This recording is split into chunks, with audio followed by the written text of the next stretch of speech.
Assalamualaikum warahmatullahi wabarakatuh.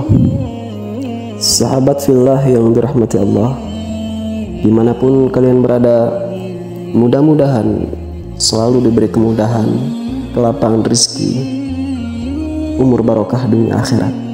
Amin ya rabbal alamin. Sebentar kita akan mengisahkan sedikit riwayat tentang pembangkangan kaum Bani Israel terhadap nabi-nabinya, bahkan terhadap Allah pun mereka membangkang. Dimulai dari sejarah atau kisahnya Nabi Musa alaihissalam. Setelah datang izin Tuhan kepadanya supaya ia membimbing umat di tengah-tengah Fir'aun yang berkata kepada rakyatnya, "Akulah Tuhanmu yang tinggi." Nabi Musa pun akhirnya berhadapan dengan Fir'aun sendiri beserta tukang-tukang sihirnya. Melihat kondisi dan ancaman terhadap diri dan kaumnya, Nabi Musa alaihissalam bersama orang-orang Israel yang lainnya pindah menuju ke negeri Palestina.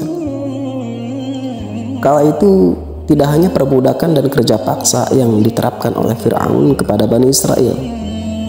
Fir'aun juga berlaku kejam dengan membunuh semua bayi laki-laki Bani Israel.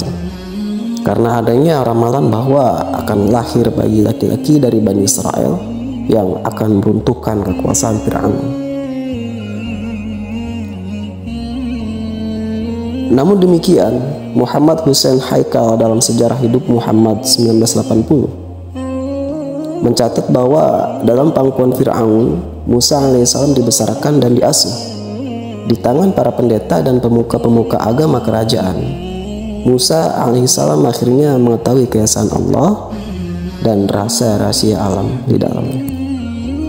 Meskipun berkali-kali mendapat nikmat dan perlindungan Allah Subhanahu wa taala melalui Nabi Musa, Bani Israel tidak pernah merasa bersyukur, bahkan terus melakukan pembangkangan terhadap Allah dan Nabi Musa.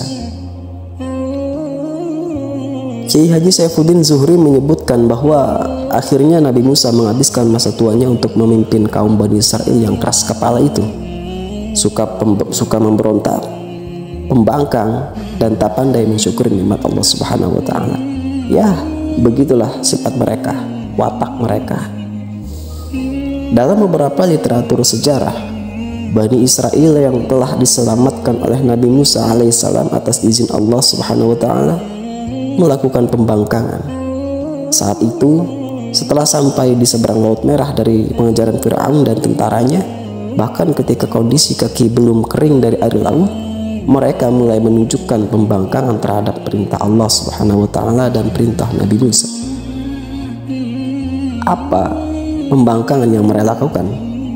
Yaitu mereka meminta kepada Nabi Musa alaihissalam untuk membuatkan mereka patung berhala anak sapi agar mereka bisa menyembah seperti halnya bangsa Samiri atau bangsa di seberang Laut Merah, menyembah patung anak sapi. Tentu saja permintaan yang bersifat menyekutukan Allah itu ditolak oleh Nabi Musa. Penolakan Nabi Musa tidak diindahkan. Hal itu terjadi ketika Nabi Musa alaihissalam sementara meninggalkan Bani Israel untuk sejenak bermunajah, memohon petunjuk kepada Allah. Untuk itu, Nabi Musa menitipkan tanggung jawab pembimbingan kepada Nabi Harun alaihissalam untuk mengurus Bani Israel. Tetapi hanya dalam waktu 40 hari saja, sekembalinya Nabi Musa, Bani Israel telah kembali berlaku syirik, yaitu menyekutukan Allah Subhanahu wa taala.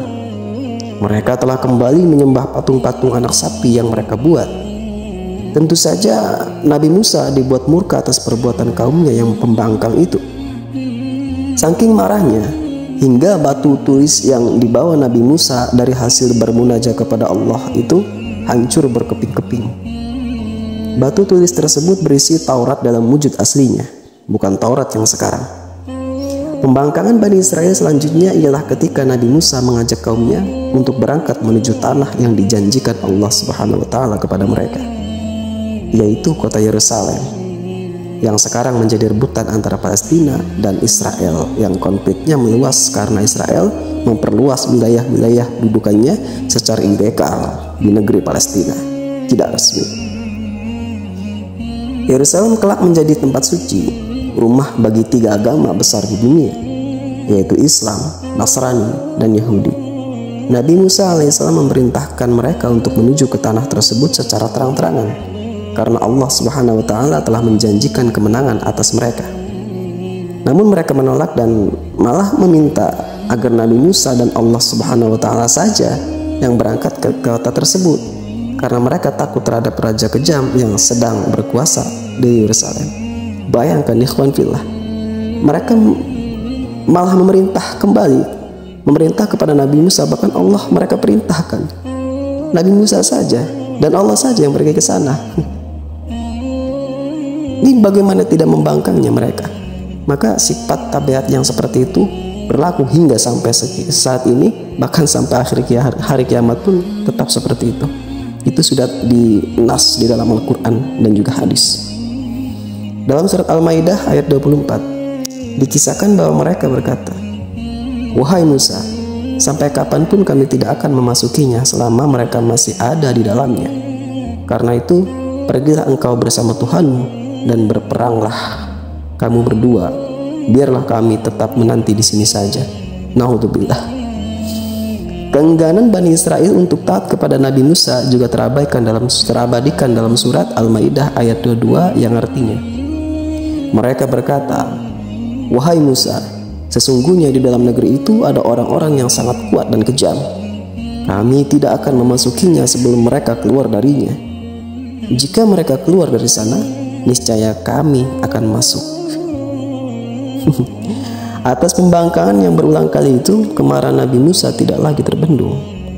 Allah Subhanahu wa Ta'ala akhirnya memberikan ketetapan bahwa selama 40 tahun tanah tersebut haram bagi Bani Israel, dan selama 40 tahun mereka akan tersesat dan berputar-putar di gurun itu, sehingga perjalanan mereka tak akan membuat mereka sampai ke tanah yang dijanjikan tersebut sampai masa waktu yang ditentukan tadi usai.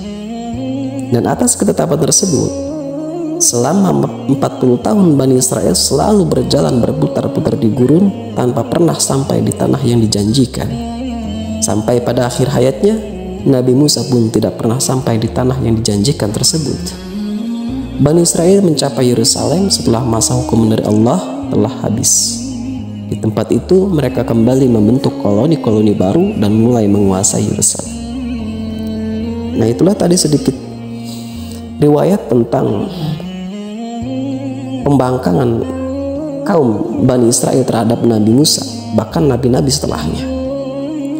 Itu memang sudah watak mereka, sudah tabiat mereka yang itu sangat sulit untuk dirubah.